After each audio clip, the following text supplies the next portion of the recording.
खुशियाँ। सुकन्या की कथा सुनिए, और लड़कियां अगर यहाँ हों तो वो भी सुने।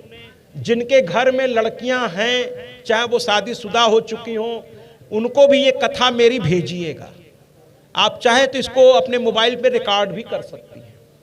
ये आपके कन्याओं को सही रास्ता दिखाने वाली कथा है।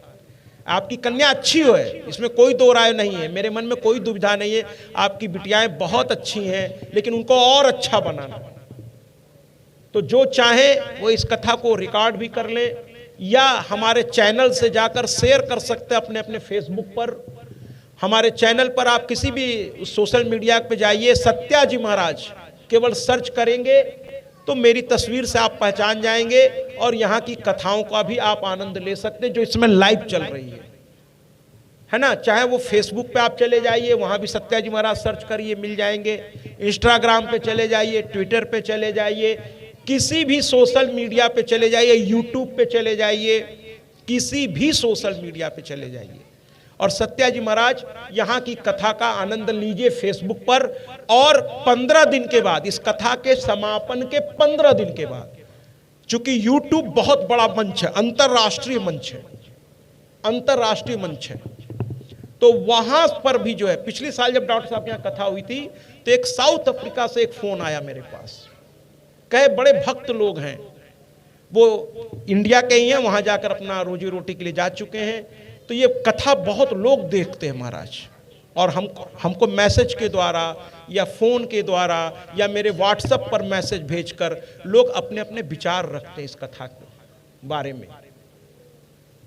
तो 15 दिन के बाद इस कथा के और एडिटिंग करके, और क्योंकि वो अंतर्राष्ट्रीय मंच पर जाती है, और एडिटिंग करके YouTube पर हम लोग पूरे 9 दिन की कथा एकदम 1 2 3 4 5 6 करके पूरा डाल देंगे। एक श्रृंखला से ये कथा समाप्त तो हो जाएगी 9 दिन बाद, लेकिन आप जब चाहेंगे, जितनी बार चाहेंगे, इस कथा को पूरे 9 दिन का एक एक लाइन का आनंद आप ले पाएंगे। हम जो कथा करने जा रहे हैं सुकन्या की, ये छोटी सी बच्ची है और एक राजा शर्याती है, शर्याती, और उनकी ये पुत्री हैं सुकन्या, और उनकी बहुत सारी रानियां हैं, लेकिन रानियों को कोई पुत्र या पुत्री है ही नहीं। इतने रानियों में एक ही मतलब पुत्री है, सारी रानियां उसे बहुत प्यार करती हैं।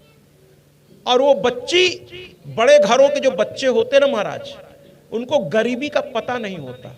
एक बार एक राजकुमारी गरीब बस्ती में गई तो गरीबों ने पैर पकड़ लिया, कहने लगे महारानी आपके राज्य में बड़ा तकलीफ हम लोगों को है। तो उसने कहा अरे पैर छोड़ो, मेरे कपड़े गंदे हो जाएंगे, तुम्हें पता है इस कपड़े की कीमत कितनी है, पैर छोड़ो। तो सब घबरा के पैर छोड़ दिए। सैनिकों ने कहा हटो हटो, महारानी के सामने से हटो। तो राजकुमारी ने कहा तकलीफ बताओ, क्या है तकलीफ, कृपया बैठा दें। तो क्या है तकलीफ? तो कहने लगे कल से रोटी नहीं खाए हैं। अब राजकुमारी को पता नहीं था कि गरीबी क्या होती है। कहने लगी रोटी नहीं खाए हो तो ब्रेड खा लिए होते, अरे रोटी नहीं तो ब्रेड खा लो, कुछ खा लो। उसको पता नहीं गरीबी क्या है। तो ये शर्याती की जो पुत्री थी, उसको पता ही नहीं था कि गरीबी होती क्या है। ये तो दिन भर बच्चों के साथ खेलती थी, इसकी उम्र मात्र अभी 9 साल या 10 साल होगी महाराज, लेकिन समझदार बहुत थी। बच्चों के साथ खेलती थी और तितली की तरह पूरे महल में उड़ती रहती थी।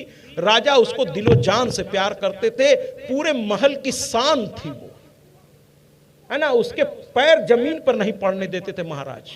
मोटी कालीन फूलों की बिछी रहती थी जिस पर वो तितलियों की तरह उड़ती थी। सारी रानियों के पलकों पर रहती थी। और उसके लिए एक गीत हम लोग जो है बजवाते हैं कि हमारी ये कन्या सुकन्या वास्तविक कैसी थी, कितनी कोमल थी, कि उस पर ये गीत हम लोगों ने बजवाया कि उसका आप समझिए कि उसका जीवन कितना सुखी था। लेकिन एक छोटी सी गलती ने उसके जीवन को कैसे पलटा, इस कथा में देखिएगा। लेकिन उसने उस चीज को भी स्वीकार किया महाराज, और खुद से स्वीकार किया आगे बढ़कर। लेकिन अभी तो उसके सुख का थोड़ा आनंद हम लोग लेंगे। अपनी सखियों के साथ महल में कूद रही है और माँ बाप दूर से अपने बच्चों को देख के खुश हो रहे हैं। वो हवा में तितलियों की तरह ऐसे झूम रही है, नाच रही है, गा रही है, सखियां उसके अगल बगल, और सखियां भी वीआईपी के आसपास। छोटे लोग कहाँ, छोटे बड़ा दुनिया में कोई नहीं होता महाराज, लेकिन ये संसार है तो कैटेगरी तो होती है महाराज, कैटेगरी से आप इनकार नहीं कर सकते। अब बड़े अधिकारी के पास बड़ा अधिकारी ही जाएगा महाराज, छोटे को कहाँ हिम्मत है कि चला जाए। तो इसके साथ जो सखियां हैं वो भी कोई आम सखियां नहीं है, महामंत्री की लड़की है, सेनापति की लड़की है, बड़े बड़े व्यापारियों की लड़की है जो महाराज की लड़कियों के साथ खेल रही हैं।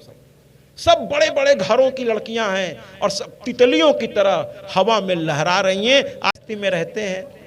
हर कन्या में एक उमंग होता है, वो अपने सपनों पर सवार रहती है और हमेशा कहती है ए हवा मेरे, और आ करके मुझे लेकर के जाएगा।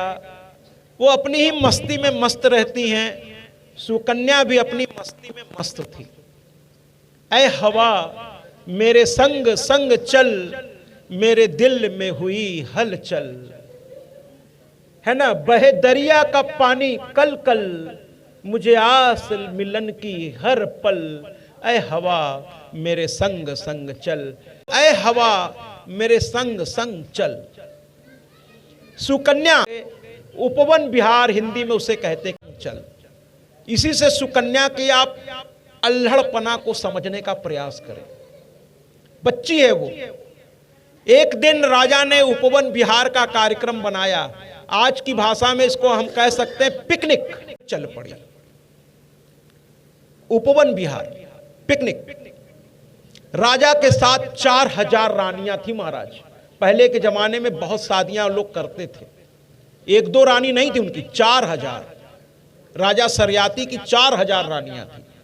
अब उनके साथ लाव लश्कर, घोड़े, हाथी और महामंत्री उनकी पत्नियां, सेनापति उनकी पत्नियां, सारे वीआईपी मूवमेंट एक साथ हो गए और एक उपवन में पहुंच गए।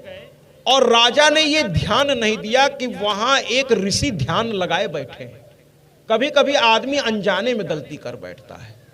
संतों को कभी जाने अनजाने में भी तकलीफ मत होने दीजिए। संत आपको श्राप नहीं देगा। संत अगर श्राप दे दिया तो फिर वो संते नहीं, वो कुछ नहीं बोलेगा। लेकिन इस कहते हैं ना, संत के आगे आगे ईश्वर चलता है, उसके चारों ओर ईश्वर का एक कवच चलता है। जिसने अपने आप को ईश्वर के लिए समर्पित कर दिया उसकी रक्षा ईश्वर करते हैं। तो संत को अगर आपने कुछ भी कहा, चाहे सामने या दूर या कहीं भी, ईश्वर सब जगह है महाराज, उसकी सजा आपको मिल जाएगी और इतनी बुरी मिलेगी कि आप मतलब कहते हैं ना, भगवान की लाठी बड़ी आवाज नहीं करती, लेकिन जब पड़ती है तो फिर पड़ती है कायदे से, है ना। फिर समझ में नहीं आता कब क्या करें।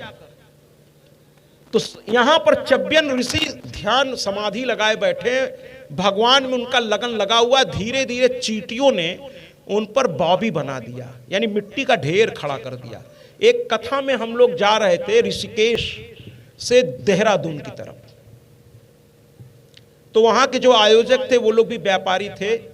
तो कहने लगे महाराज जी जैसे ही ट्रेन आएगी वहां से हम लोग आपको गाड़ियों में रिसीव कर लेंगे। हमने कहा ठीक। ट्रेन पहुंची महाराज 3 बजे, पहुंचना था उसे 10 बजे, लेकिन लेट होके पहुंची 3 बजे। हम लोग सोचे ठीक है, अब तो जो आयोजक है वो व्यवस्था किए होंगे। पहुंचे, आयोजक सब बेचारे आए हुए थे, कई गाड़ियां थी उनके पास। तो इसके बाद हम लोग उतरे, सामान एक गाड़ी में रख दी गई और हमें जो मुख्य आयोजक थे उनकी बहुत वीआईपी गाड़ी थी, तो उसमें अपने ड्राइवर को उन्होंने कहा तुम पीछे जाओ, महाराज जी बैठे, मैं खुद चलाऊंगा, तुम नहीं चलाओगे। और आगे मैं बैठा, वो ड्राइविंग सीट पकड़ लिए। ड्राइवर को कहा तुम पीछे वाली गाड़ी में बैठो, महाराज जी की गाड़ी में तुम नहीं बैठोगे, पीछे वाली गाड़ी में जाओ। और उनका सेक्रेटरी पीछे बैठा, हर्ष बैठे पीछे, और हम लोग चल पड़े। बहुत बड़ी गाड़ी थी, उसमें बैठने को 10 लोग बैठ सकते थे, लेकिन वो कहे नहीं, बस महाराज जी, उनका पुत्र और मेरा सेक्रेटरी, चूंकि वही सब देख रहा था, फोन से सब कुछ हैंडल कर रहा था, तो वो और ड्राइवर वगैरह जितने भी नौकर चाकर सब पीछे की गाड़ियों में। गाड़ी चल पड़ी महाराज। और अगर आप ऋषिकेश से कभी गए हो दून की तरफ, रास्ते में सन्नाटा और जगह जगह बोर्ड लगे थे महाराज, जंगल का इलाका, जगह जगह बोर्ड लगे थे। उस बोर्ड पे लिखा क्या था सुन लीजिए। लिखा था कि अब ये पढ़ते ही मेरी तो हवा टाइट हो गई। उसमें लिखा क्या था कि जंगली जानवर कभी भी आप पर आक्रमण कर सकता है। अब मेरी हवा टाइट। मैंने पूछा उस मालिक से, हमके ये क्या महाराज उधर ध्यान मत दीजिए। हमने कहा अरे ध्यान कैसे ना दे, इतना बड़ा बड़ा अक्षर में क्यों लिखवा के रखा सरकार ने, ध्यान देने के लिए तो रखा है। तो उसमें लिखा था गाड़ी के हेडलाइट्स डाउन रखिए, अप नहीं रखिए, और अंदर की लाइट्स भी ऑफ रखिए। ये सब उसमें चेतावनियां लिखी थी। मैंने कहा ऐसा नहीं हो सकता कि आज यहीं होटल में ठहर जाए, सुबह चला जाए, ऐसा ना हो जाए। कहने लगे नहीं महाराज जी वहां इतनी भव्य व्यवस्था है, काहे को होटल में ठहरेंगे आप? अरे मस्त 2 घंटे में हम लोग पहुंच रहे हैं, क्यों आप परेशान हो रहे हैं? आप बिल्कुल परेशान न हो। और पीछे उनके बॉडीगार्ड से क्या जरूरत पड़ी, सब लोग हैं पीछे। हमने कहा चलिए महाराज अब जो मैया की इच्छा है। और जगह जगह बगल में सड़कों पर बॉबी बनी हुई थी। मैंने देखा, मैं समझ तो गया, फिर भी मैंने उनसे पूछ दिया मुख्य आयोजक से। हमने कहा ये बॉबी किस लिए? तो कहने महाराज जी ये सर्पों की बॉबी है, इसमें भयानक सर्प रहते हैं। हमने कहा महाराज जी और कुछ हो तो बता दो। तो कहे ये सड़क के दोनों किनारे। हम कहे हाँ, वो कहे हाँ। और कहे महाराज जी भी वो हमको समझा ही रहे थे, तब तक बीच सड़क पे एक नाग नागिन का अच्छा खासा जोड़ा बीच में फन काढ़े ऐसे बैठा हुआ था। दोनों एक दूसरे की तरफ ऐसे किए बैठे थे। इन्होंने गाड़ी पे ब्रेक, इमरजेंसी ब्रेक लगाई, चे करके रुक गई गाड़ी। पीछे वाली गाड़ियां में धक धक धक करके सिर्फ 7-8 गाड़ी सब रुक गई। अब सब चुपचाप बैठे हैं। हमने कहा क्या, क्यों बैठे, क्यों इंतजार कर रहे हैं? कि वो आवे नजदीक और हेलो हाय कर रहे, तो नजदीक बुलाना चाह रहे हैं आप उनको? तो नहीं, बस महाराज जी एकदम शांत, जंगल का नियम कुछ अलग होता है, चुपचाप बैठिए, ये यहाँ के राजा हैं, जब ये रास्ता देंगे तभी जा पाएंगे हम लोग। हमने कहा अजीब हालत है महाराज। अब बैठे रहे। वो अंदर से उनका सेक्रेटरी तुरंत कॉफी निकाला, तुरंत कॉफी देना शुरू किया, बिस्किट निकाला, बिस्किट। कहे महाराज जी आराम से कॉफी पीजिए। हमने कहा यहाँ से कितनी दूर है? कहे बस 4 कप कॉफी समझ लीजिए, बस उतने में आप पहुंच जाएंगे। वो हमको बच्चों की तरह समझा रहे हैं, 4 कप कॉफी लगेगी, पहुंच जाएंगे आप दूर। हमने कहा ठीक, चलिए पिलाइए। अब भैया आधा घंटा, 1 घंटा होने जा रहा। हमने कहा अरे ये तो हट ही नहीं रहे दोनों। कहे महाराज जी मजबूरी है, नहीं जा सकते। और सारे लाइट्स इन्होंने डाउन कर दिए। अपनी मस्ती में बैठे रहे, कभी इससे जाते कभी उधर जाते। फिर हम मैया को स्मरण करने लगे। हमने कहा अब तो बड़ा गड़बड़ है। अचानक एक चमत्कार सा हुआ महाराज। दोनों एक दूसरे को क्रॉस किए, जमीन पर फन रखे, दोनों एक दूसरे को क्रॉस किए और एक घूम करके वापस ऐसे आया, दोनों एक साथ। तब उन्होंने हमको, जो आयोजक थे, वो समझाने के, चूंकि उधरी के रहने वाले थे, कि देखिए ये नर है और ये मादा है, मादा को सपोर्ट कर रहा है नर। और दोनों सड़सड़ाते हुए जंगल में घुस गए। रास्ता साफ हो गया, फिर सब लाइट्स ऑन हो गए और फिर हम लोग आगे की यात्रा पे चल पड़े। जंगल की हालत बड़ी अलग होती है, बड़े सारे अनुभव होते हैं जंगलों में हम लोग। तो कुल मिलाकर के महाराज यहाँ भी सरियाती तो अपने आनंद में डूब गए। 4000 रानियों के साथ एक सरोवर में चले गए, वहां जल क्रीड़ा करने में मग्न हो गए राजा साहब। 4000 रानियों के साथ जल क्रीड़ा करने लगे वो। लेकिन लड़कियां जो थी धीरे से नजर बचा के वो चली गई एक दूसरे तरफ। बाकी लोग अपने, बड़े लोग अपनी मस्ती मस्त, बच्चे मौके का फायदा उठाते हैं, धीरे से निकल लिए बच्चे सारे के सारे और पहुंच गए इसी तरह के एक बॉबी के पास। जो बॉबी मैंने जिक्र किया, जानबूझ को बॉबी का जिक्र किया, उसमें सर्प होते हैं आमतौर पे। वो बॉबी बड़े बड़े मिट्टी का ढेर। अब ये वहां पहुंच गए, बच्चों को पता नहीं, और सेना भी सोची यहां कौन शत्रु आ रहा, वो भी थोड़ा ढीले पड़ गए। पहुंच गए, अचानक सुकन्या को क्या लगा कि इस बॉबी में कोई चीज चमक रही है, बड़ी जुगनू की तरह। अब ये लड़की थोड़ी सी अल्हड़ थी, थोड़ी मस्ती में रहती थी, राजा की लड़की थी, कोई चीज की कमी थी नहीं उसे। एक इशारे पे नौकर खड़े रहते थे। उसने अगल बगल देखा, एक नोकीला सा सीख जैसा उसको दिखाई दिया। 2 ठो, एक उसने उठाया और एक सेनापति की लड़की। बच्चे एक दूसरे की बड़ी मदद करते हैं, अरे बहन ये भी ले लो, ये दोनों जो चमक रहा है इसको निकाला जाए।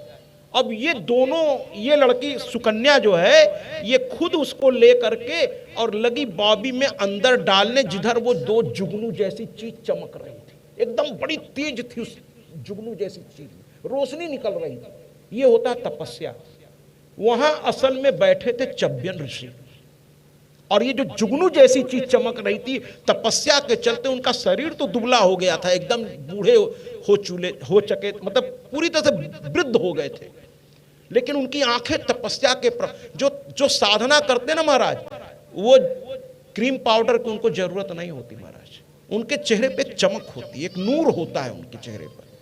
उनकी आंखों में इतनी चमक थी कि सुकन्या अपने को रोक नहीं पाई और सोचिए जुगनू को निकाल ले, ये बड़ा चमकीला है, और उसने सीख को अंदर डालना शुरू किया उस बॉबी में। अंदर से ऋषि ने देखा, ऋषि ने आवाज दी, चब्यन ऋषि ने आवाज दी, अरे क्या कर रही हो, लेकिन तपस्या से उनकी आवाज धीमी हो गई थी, बहुत धीमे बोल रहे थे, अरे रुक जाओ, अरे बिटिया रुक जाओ। तो उन्होंने बिटिया नहीं कहा, उन्होंने कहा अरे राजकन्या रुक जाओ, अरे राजकन्या रुक जाओ। लेकिन ये मस्ती में, कुछ बच्चे तो मस्ती में सुनते नहीं है, वो सुनी नहीं और उसने नोकीले चीजों को अंदर की ओर डालती चली गई, और अंत में जैसे उस जुगनू में उसने घुसाया ऐसे नोकीले को, फच से आवाज आई और खून का फव्वारा निकलकर सुकन्या के उंगली पर पड़ा। सुकन्या डर गई, बच्चे डरते बहुत जल्दी हैं, खींच लिया अपना हाथ और वहां से भागी, वहां से भागी, और साथ ही साथ सारी लड़कियां भाग चली, चलो भागो भागो भागो। बच्चे शरारत करके भागते बहुत तेज हैं, और जब भी बच्चे भाग के आते ना कहीं से, तो माँ समझ जाती कुछ बदमाशी करके आया है। माँ पूछने लगती है क्या करके आए हो, बताओ क्या करके आए हो। माँ समझदार तुरंत पूछने लगती है। तो ये भागते हुए आए, लेकिन रानियों ने ध्यान नहीं दिया, सब कुछ हो गया। दिन भर के उपवन विहार के बाद राजा घर लौट आए, सब बड़े आनंद में, लड़कियां भी, बच्चे हैं, थोड़ी देर में भूल गई कि हमने किया क्या, खेलने लगे सब, हाथ हाथ धो ली, खेलने लगे, होगा कुछ, मस्ती में भूल गए सब, भूल गए सब। जैसे ही महल लौट के सब आए, अब देख लीजिए वो ऋषि हाय हाय कर रहे हैं, उनके दोनों आंख फूट गई महाराज, दोनों आंख फूट गया। अब वो दर्द से कराह रहे हैं, लेकिन इतने दिन की तपस्या से उनके शरीर में जान नहीं बची है कि वो बॉबी हटा पावे, निकल पावे।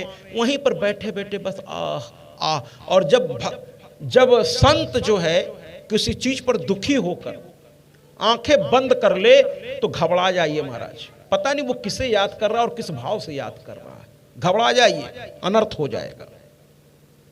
इसके पहले कि अनर्थ हो जाए उससे क्षमा मांग लीजिए। अब यहां राजा सरयाती को ये बात पता ही नहीं चली, क्षमा मांगे तो कौन मांगे, बच्चे तो भग गए। अब ये ध्यान मग्न हो गए, उससे आंख से खून बह रहा है, इन्हें तकलीफ हो रही है, और ये जगदम्बा का ध्यान कर रहे थे, ये जगदम्बा के ध्यान में लीन हो गए दर्द को भुलाने के लिए। और मां को क्रोध आ गया कि मेरे बेटे को सताया। अब वो चाहे कोई हो, मां फिर तो क्रोध में जब आती है तो फिर तो, अब वो कहे अरे मेरे बेटे को तकलीफ, मेरे ध्यान में था वो, उसे तकलीफ दिया तुमने। बस मां को क्रोध आ गया, संत ने कुछ नहीं कहा, मां को क्रोध आ गया और सबके मल मूत्र रुक गए महाराज। पूरे राज्य में किसी को मल मूत्र हुआ ही नहीं, होने नहीं पाया, जानवर तक को नहीं होने लगा, जानवर छटपटाने लगे। अगर मल मूत्र रुक जाए किसी का कभी हुआ तो आपको अंदाजा होगा कितनी तकलीफ होती है, डॉक्टर के पास जाना पड़ता है कि हमको मतलब मल मूत्र नहीं हो रहा है। अब सब छटपटाने लगे महाराज।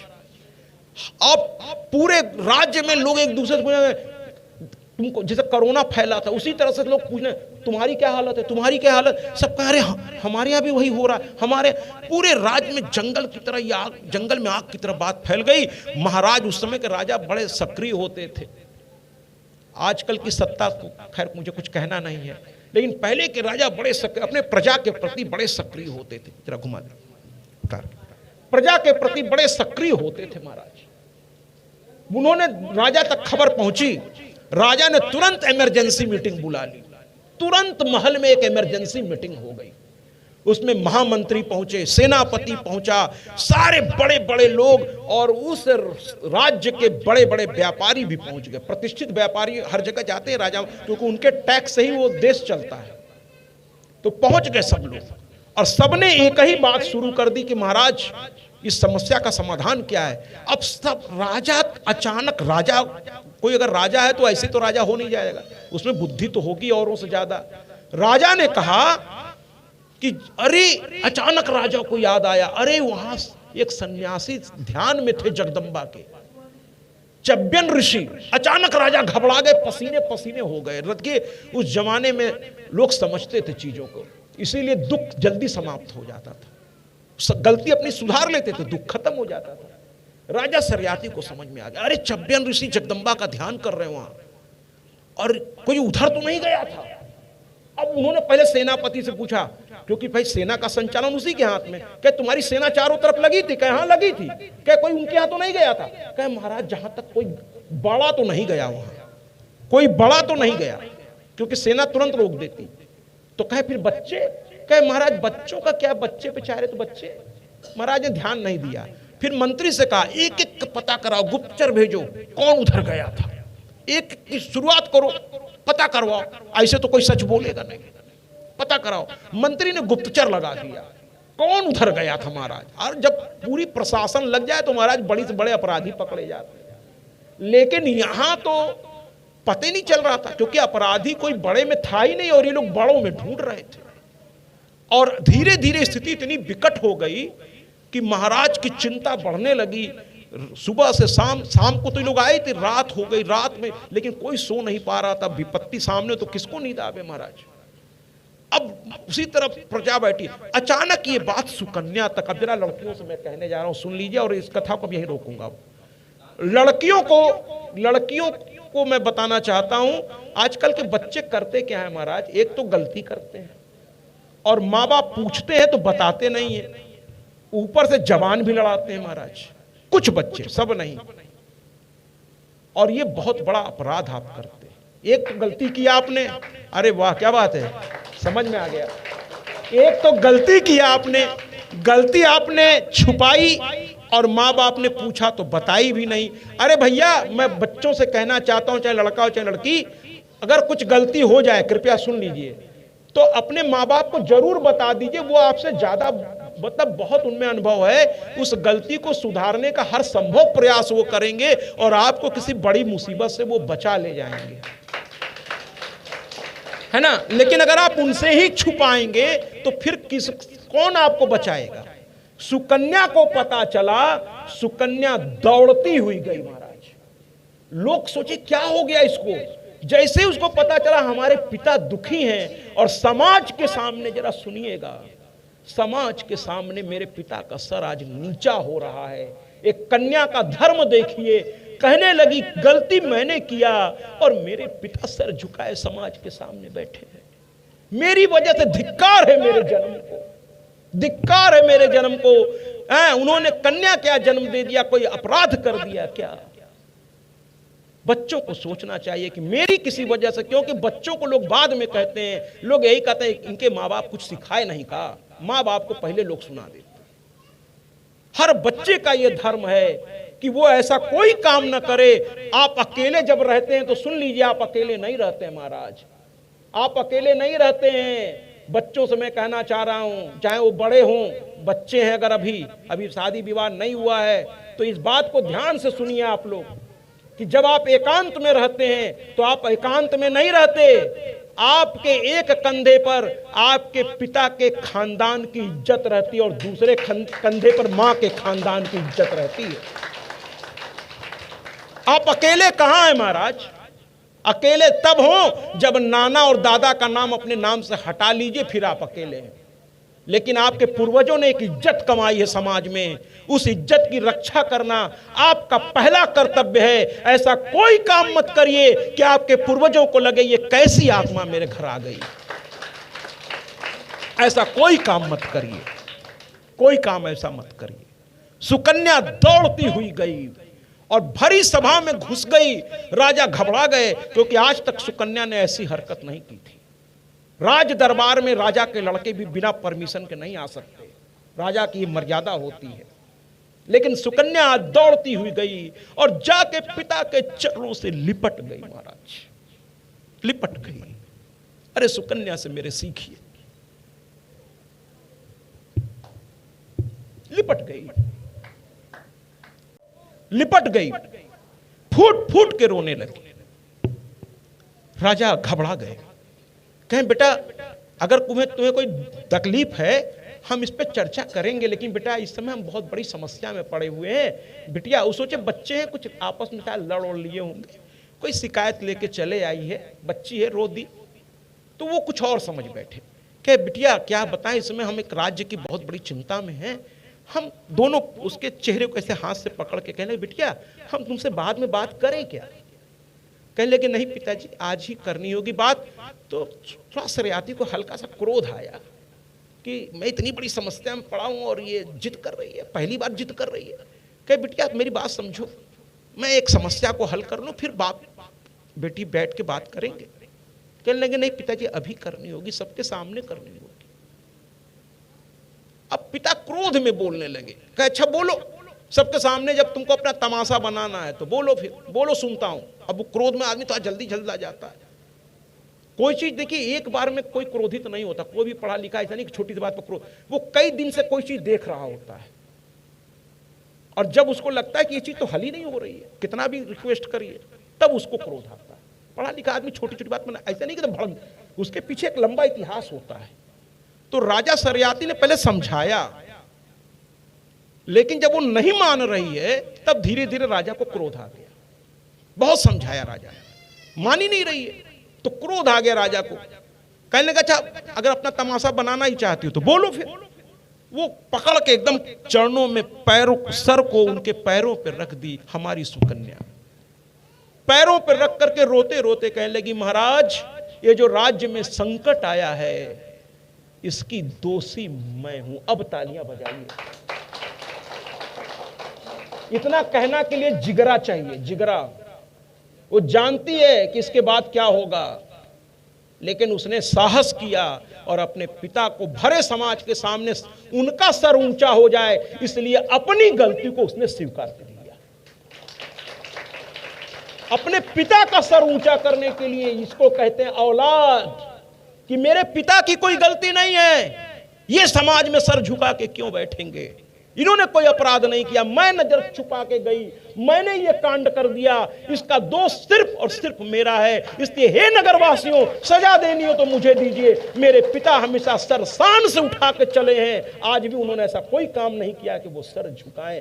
औलादों से मैं कहना चाहता हूं सीखिए, सीखिए सुकन्या से, काम ऐसा करिए कि माता पिता का सर हमेशा ऊपर रहे, हमेशा ऊपर रहे। आज इस कथा को हम यहीं विराम देते हैं महाराज। हम आए हुए सभी भक्तजनों का इस मातृकथा समित परिवार की तरफ से आप सभी का हार्दिक अभिनंदन, स्वागत एवं वंदन करते हैं। साथ ही साथ व्यासपीठ पर विराजमान परम पूज्य परम आदरणीय श्री सत्य जी महाराज जी का भी चरण स्पर्श करते हुए उनके चरण की वंदना करते हैं।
ओम शीतले तुम जगन्मातु शीतले तुम जगन्माता ओम शीतलाय नमः ओम शीतले तुम जगन्माता शीतलाय नमः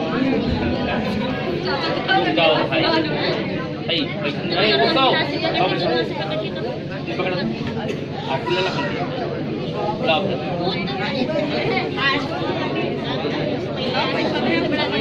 दे दे भाई मैं क्या घंटा